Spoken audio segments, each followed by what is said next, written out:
你有冇試過呢種夜晚，人攤喺枕頭度，對方明明就喺隔離，但係你嘅心嗰種孤獨感仲澎湃過一個人嗰陣？你有冇試過呢種日子？日頭辛苦翻工攰到死，翻到屋企想同嗰個人講幾句心底話，但係對方一句唔耐煩嘅回應，就將你所有嘅說話都塞翻埋去。你有冇試過守住一段婚姻，忍咗一年又一年，人到最後連自己都唔識得自己？如果你有呢啲感受，我想認真同你講一句說話，你唔係命苦，你只不過係從來冇睇明一個道理。呢個道理講出嚟其實好簡單，但偏偏好多人都老，都未活得明白人生嘅下半場，甚至行到終點嗰一刻都未必識得呢個真理。婚姻裏面確實有天意嘅成分，配唔上你嘅人，你再用力都留唔住，老天爺會用佢自己嘅方式慢慢安排嗰個人退場。你唔使估時機，唔使算緣分，更加唔使逼自己死撐，你只需要睇清楚呢個規律，然之後做好你自己嘅本分就夠啦。我知道你聽到天注定呢三個字，第一反應可能係覺得我喺度講迷信，我完全理解你嘅諗法，但我今日要講嘅天注定唔係乜嘢神神鬼鬼嘅嘢，亦唔係叫你乜都唔做就喺度幹。等我想講嘅係中國幾千年傳落嚟嘅智慧，古人對天地萬物運行規律嘅觀察同總結，早就講得清清楚楚。世間萬物都有佢運轉嘅軌跡，有佢自己嘅時候同節律。你睇天地萬象，春天萬物生長，秋天落葉歸根，你會覺得秋天樹葉落係一種懲罰咩？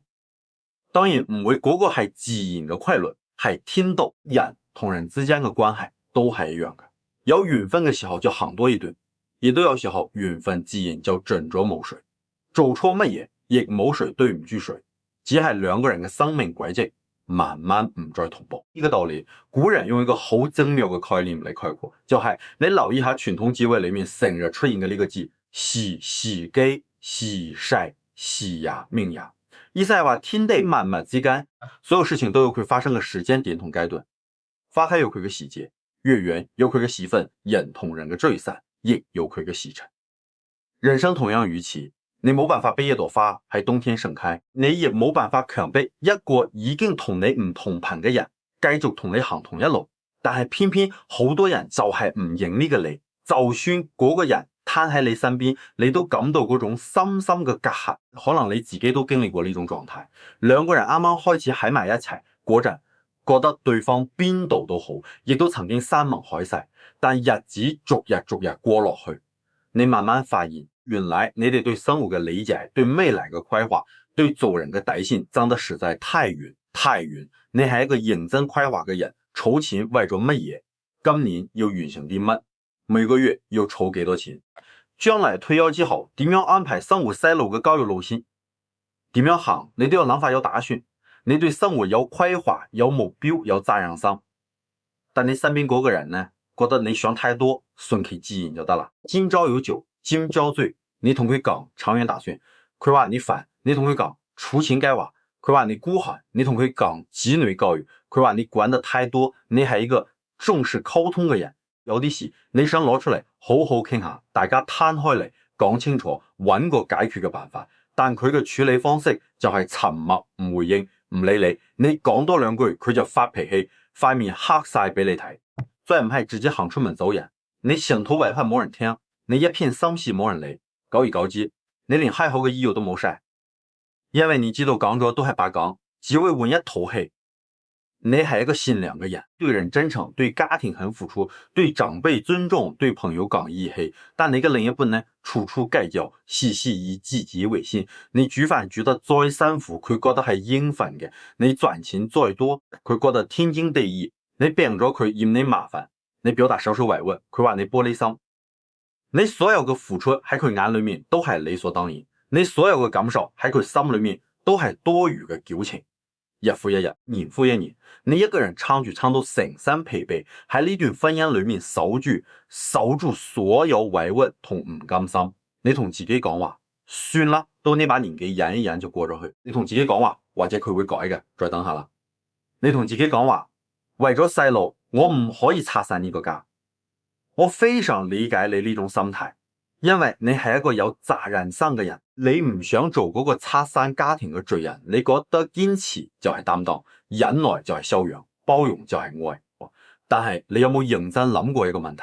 你咁樣死撐到最尾，你得到啲乜嘢？你撐到自己層面憔悴，你撐到自己情緒崩潰，你撐到自己對生活失去熱情，你撐到自己照鏡都覺得老咗10年。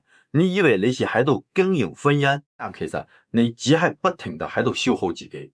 你以為你嘅忍耐可以感動對方，但一個根本唔在乎你感受嘅人，你點忍點退點讓步，喺佢眼裏面不過係你好蝦啫。問題嘅核心就喺呢度，一段婚姻如果長期得一個人喺度撐，呢個家就唔再係港灣，而係囚籠。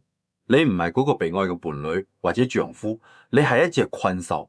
你明明可以活得好地地，但你將自己鎖喺一個令你窒息嘅空間度，仲不斷說服自己，呢啲就叫堅持。古人講得非常清楚，物以類聚，人以群分。呢句說話乍一聽好簡單，淺層嘅意思係話同類嘅人會聚埋一齊，但深層嘅意思係唔同類嘅人早晚會被時間同現實慢慢推開，你同一個人嘅認知差距越嚟越大，你哋之間嘅頻率就會越嚟越唔同。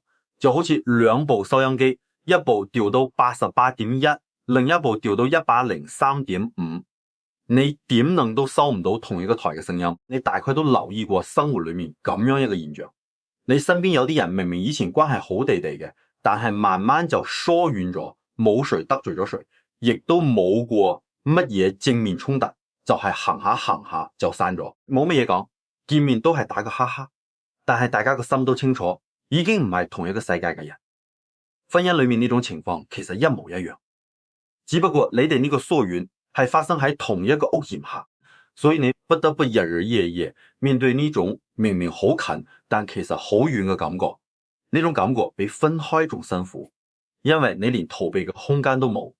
我想喺呢度同你分享少少古人嘅智慧。中國傳統文化裏面有一個好重要嘅概念，叫做順勢層勢，順勢以外層勢以上。呢個勢字嘅意思就係順應同配合天地自然嘅趨勢。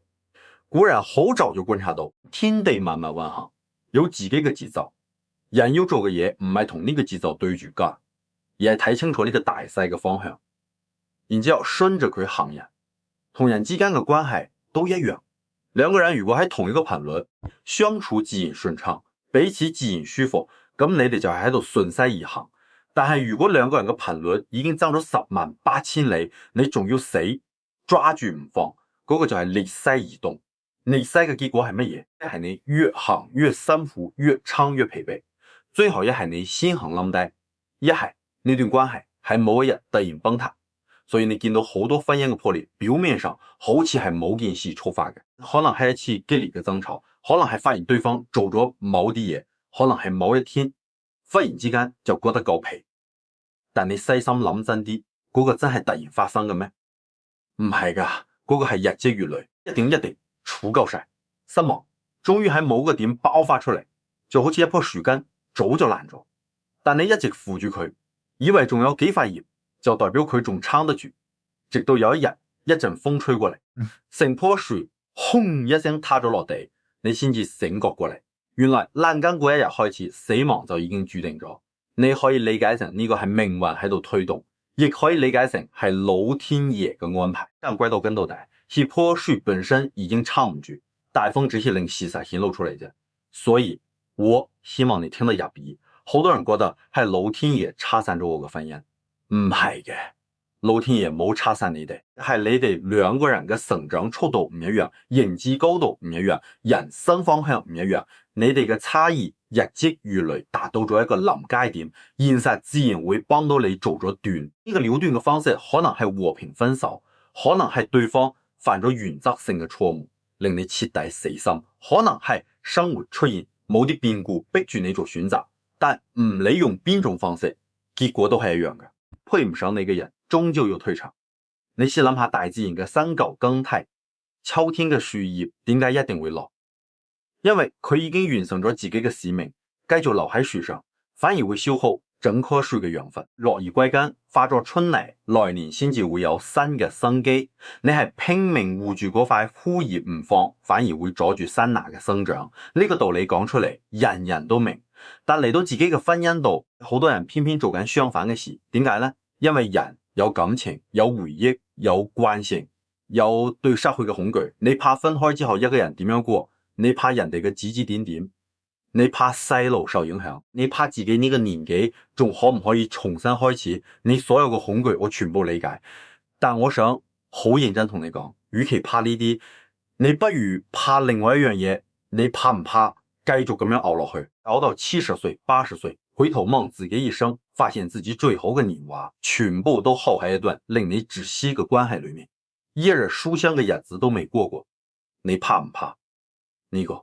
我見過好多人去到50、60歲，終於放低咗嗰段消耗咗自己大半生嘅婚姻，然後同我講咗一句幾乎一模一樣嘅說話。佢哋話我最後悔嘅唔係分開，我最後悔嘅係點解冇早啲放手。呢句說話我聽過的唔止一次兩次。點解呢？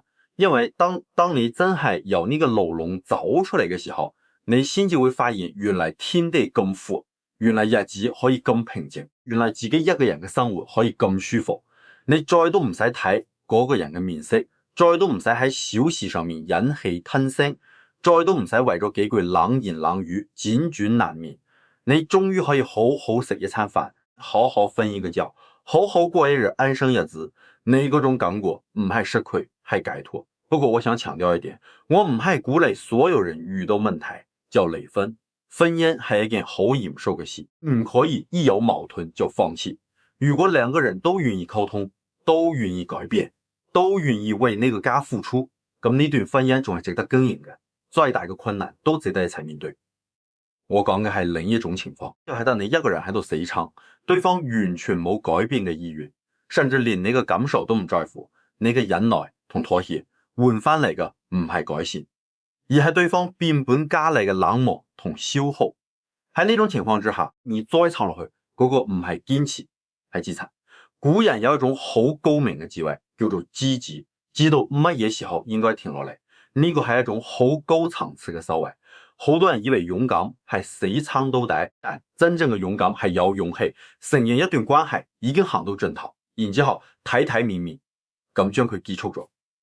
佢呢個需要嘅勇氣比死撐要大得多。你要認清呢段婚姻已經冇辦法繼續嘅事實，呢個過程要經歷巨大嘅內心掙扎。你要推翻自己之前所有嘅堅持，要承認自己當初嘅選擇可能係錯嘅，要面對外界嘅目光同議論，要處理各種現實嘅難題。呢啲嘢全部加埋一齊，係一個好大好大嘅考驗。但亦都正正係咁樣嘅考驗，先至係你人生真正嘅修行。我想同你講一個好重要嘅觀點，所謂婚姻天注定，唔係叫你攤平等住命運嘅安排，而係要你明白一個宇宙運行嘅規律，同氣相求。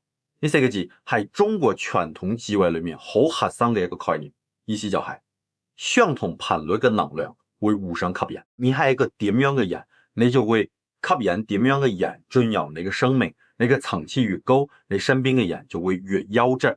呢個唔係乜嘢玄學，係非常實在嘅道理。你諗下，一個思想積極努力上進嘅人，身邊通常都係同樣積極努力嘅人，係唔係？因為佢哋有共同話題，有共同嘅追求，相處起嚟自然舒服。反過嚟講，如果你不斷喺度成長提升，但你嘅另一半停滯不前，咁你哋之間嘅距離就會越拉越遠。誰都有錯，錯就錯，在各自嘅選擇唔同，追求唔同，但結果就係你哋越嚟越難溝通，越嚟越難相處。我見過一個非常典型嘅例子，有對夫妻，兩個人原本都係普通打工族，條件差不多，日子過得平平淡淡，但一群開心。後來太太非常努力，拼命提升自己，讀書進修學新嘢，慢慢喺事業上有咗好大嘅進步，眼界同思維都開闊咗好多。但先生呢，始終安於現狀，每日翻工放工，冇事就喺屋企睇電視，對乜嘢都話冇所謂。一開始太太都係忍，覺得反正都一齊生活咗咁多年，應該都冇乜大不了。但係慢慢佢發現佢哋兩個已經完全冇話可以傾，太太想傾嘅嘢，先生完全冇興趣；聽先生關心嘅嘢，太太覺得毫無意義。兩個人住喺同一個屋檐下，卻活喺兩個平行世界度。後尾佢哋和平分開咗。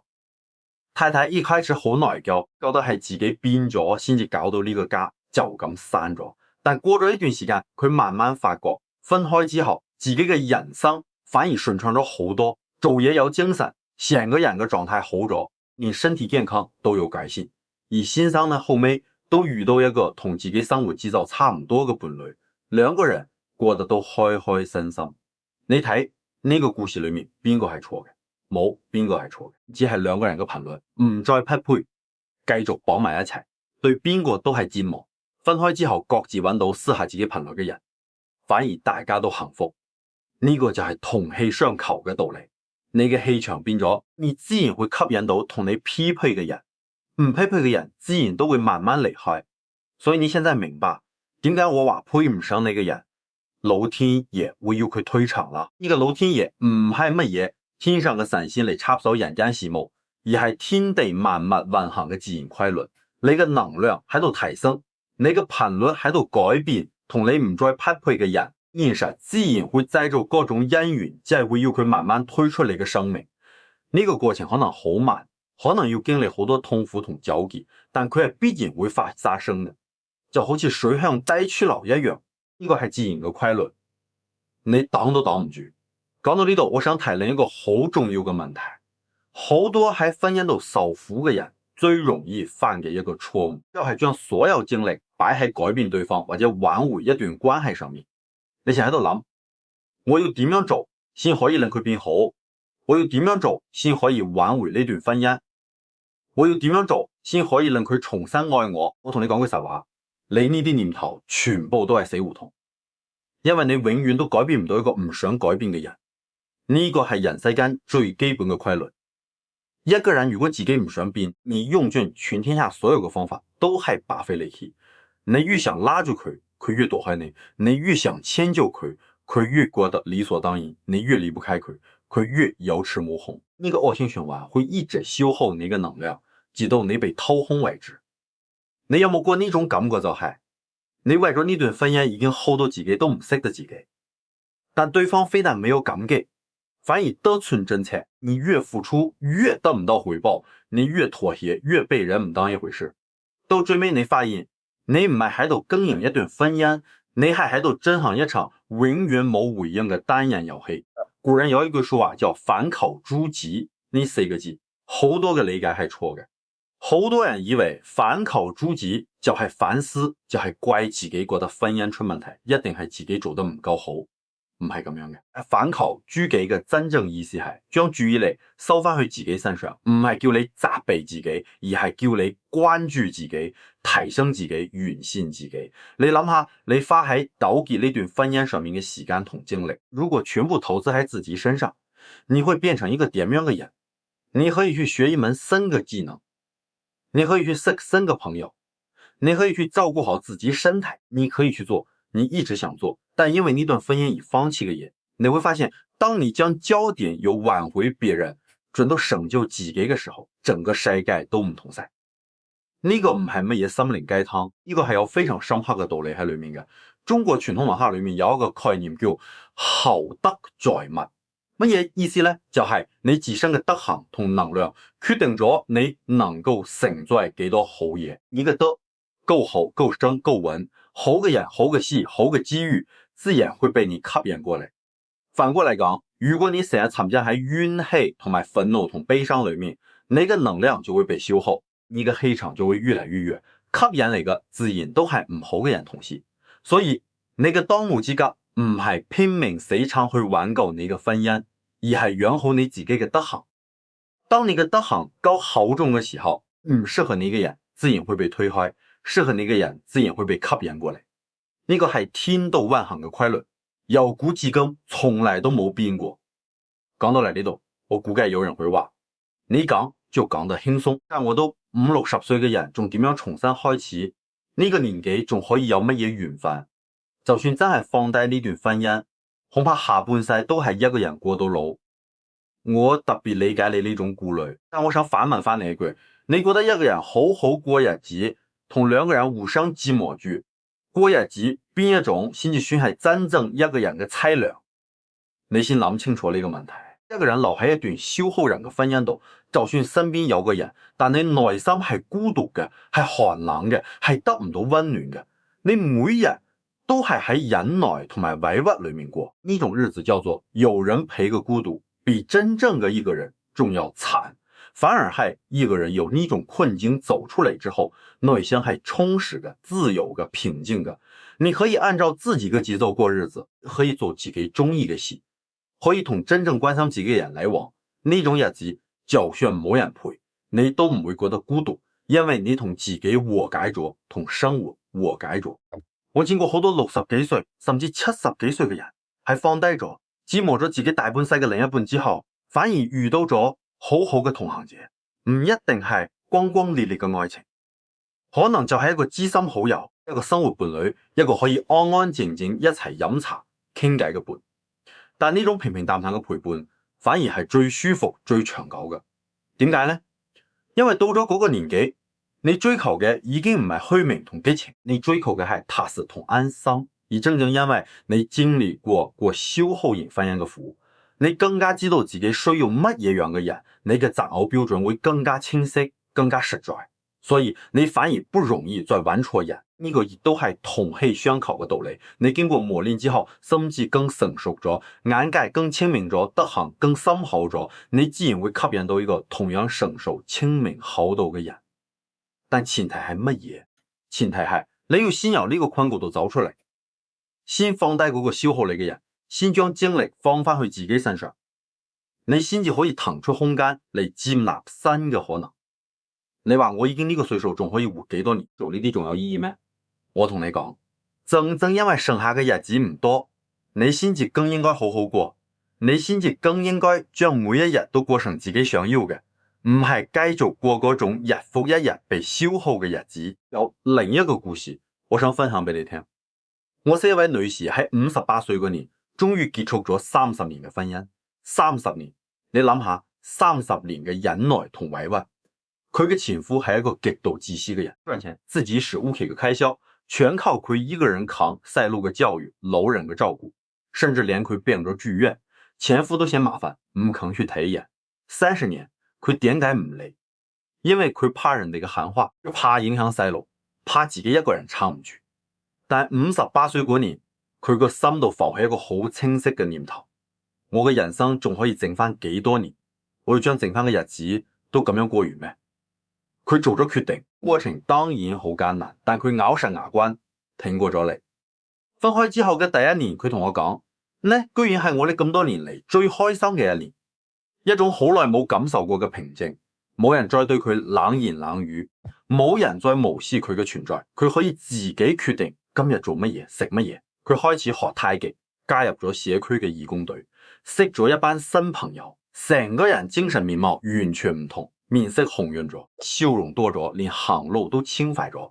2年之後，佢喺義工活動度識咗一位退休嘅教師，一個好斯文、好溫柔、好細心嘅男人。兩個人因為參加活動慢慢熟絡，後尾成為咗伴侶。佢同我講，佢從來都未諗過60歲之後居然仲可以遇到一個咁好嘅人，唔係最靚仔嘅，亦都唔係最有錢嘅，但係最識得錫佢嘅。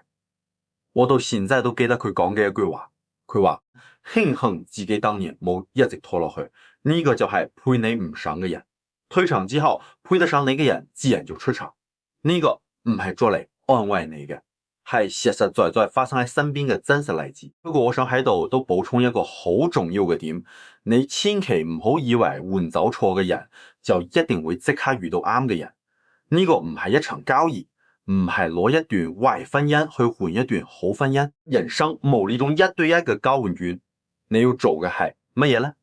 係無論將來仲可唔可以遇到新嘅伴侶，你都要先將自己嘅日子過好，呢個先至係最關鍵嘅。你過好自己嘅日子，唔係為咗等邊個嚟，而係為咗你自己。如果你嘅心態係我一定要揾到下一個，咁你仲係向外求，你從來就未跳出過嗰個氹真正嘅修行係乜嘢？係你一個人都可以過得好好，你一個人可以食得好、瞓得好，活得開心，活得有滋味。當你真正到咗嗰種狀態嘅時候，如果有緣，你自然接得住。如果冇緣，你都唔會覺得缺少咗啲乜。呢個就係古人講嘅內生外王，你內心夠圓滿夠強大，出邊嘅世界自然會嚟配合你。好多人到咗中年之後，總覺得自己已經冇得揀，總覺得人生已經定型，冇乜嘢好期待。我想好認真同你講，你呢個諗法係錯嘅，你嘅人生係可以改變嘅。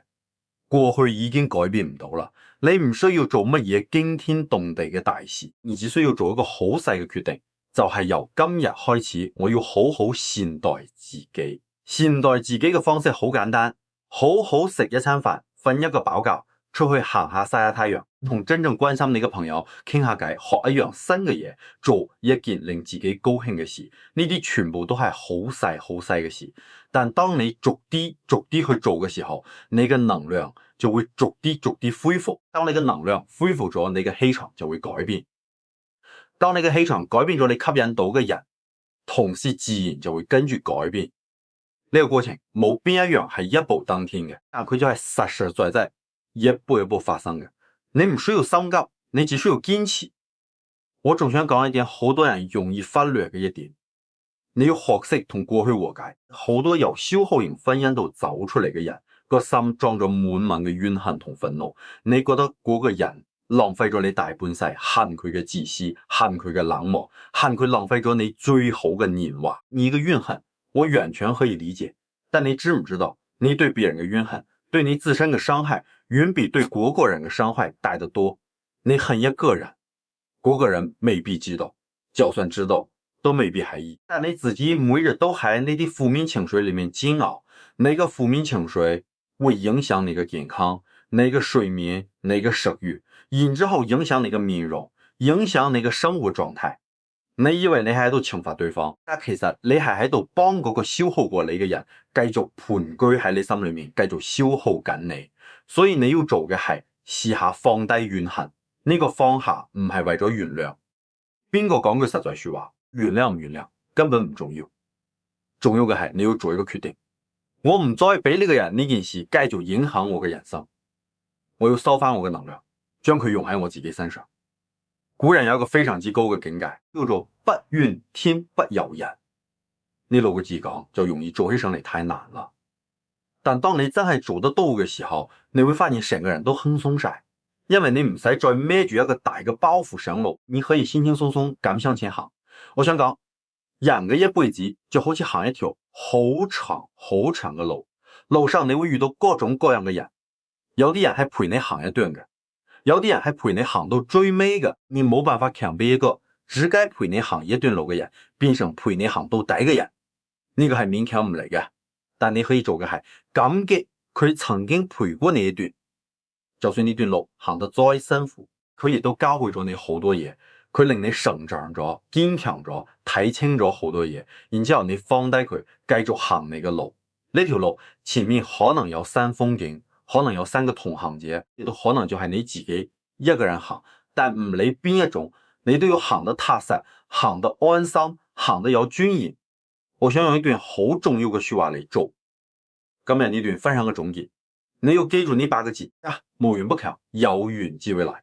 呢8個字係中國幾千年智慧最經典嘅總結之一，聽落好簡單，但含義極深。同你冇緣分嘅人，你用盡力氣都留唔住，別再勉強啦。同你有緣分嘅人，就算相隔再遠，到咗適當嘅時候，自然就會喺你面前出現，同你安安穩穩咁過日子。呢個緣字非常之有意思，你拆開嚟睇，左邊係絞絲旁，右邊係一個中，意思就係一條無形嘅線，將應該連喺一齊嘅人連到一齊。嗰條線唔係你用手可以抓住嘅，係天地之間自然存在嘅。你嘅任務唔係去抓嗰條線，而係做好你自己，嗰條線自然會打到你身上。所以婚姻嘅天意係乜嘢？唔係乜嘢神仙寫好嘅劇本，話你命中注定非要同邊個喺埋一齊。婚姻嘅天意係一套規律，你係乜嘢樣嘅人，你就會遇到乜嘢樣嘅人。你嘅能量越高，德行越好，心情越穩，你遇到嘅人就越好。反過來講，你成日沉浸喺負面情緒裏面，日日怨天尤人，唔願意成長，唔願意改變，咁你就會一直吸引到消耗你嘅人。你嘅選擇就係你嘅命運，你選擇做更好嘅自己，命運就會回報你一個更好嘅結果。所以如果你而家正困喺一段消耗你嘅婚姻度，我想同你講3句說話。第一，唔係你嘅錯，只係你哋唔再匹配，呢個唔係你嘅失敗。第二，唔好再死撐啦，死撐唔係堅持，係自我消耗。真正嘅堅持係堅持善待自己。第三，唔好怕改變，改變係痛苦嘅，但等喺一個令你窒息嘅地方更加痛苦，短暫嘅陣痛好過一世嘅沉淪。第四，先將自過好，先將自個日子理順，先將自個身心養好，先將自個能量提升起來，你好咗，一切都會好。第五，相信時間，相信天道嘅安排，配唔上你嘅人，醫生自然會安排佢推長。你只管做好你自己嘅事，其他嘅交俾老天。你可能會覺得呢啲說話講得有啲虛，好似唔似實在。但我話你知呢啲說話係經過千百年無數人嘅人生驗證過嘅智慧。唔信你回想一下你自己嘅人生，你以前覺得失去咗某樣好重要嘅嘢，好似個天都要塌落嚟咁。但過咗一段時間之後，回頭看先至發現，原來嗰個失去其實係為咗騰出空間俾你遇見更好嘅人生。好多時候都係咁樣嘅。你放唔低嘅人，命運偏偏要逼你放低；你怕失去嘅嘢，偏偏要由你手裏面劃走。但當你真係放低咗嘅時候，你先至會發現，原來隻手空咗，先至可以接得住新嘅嘢。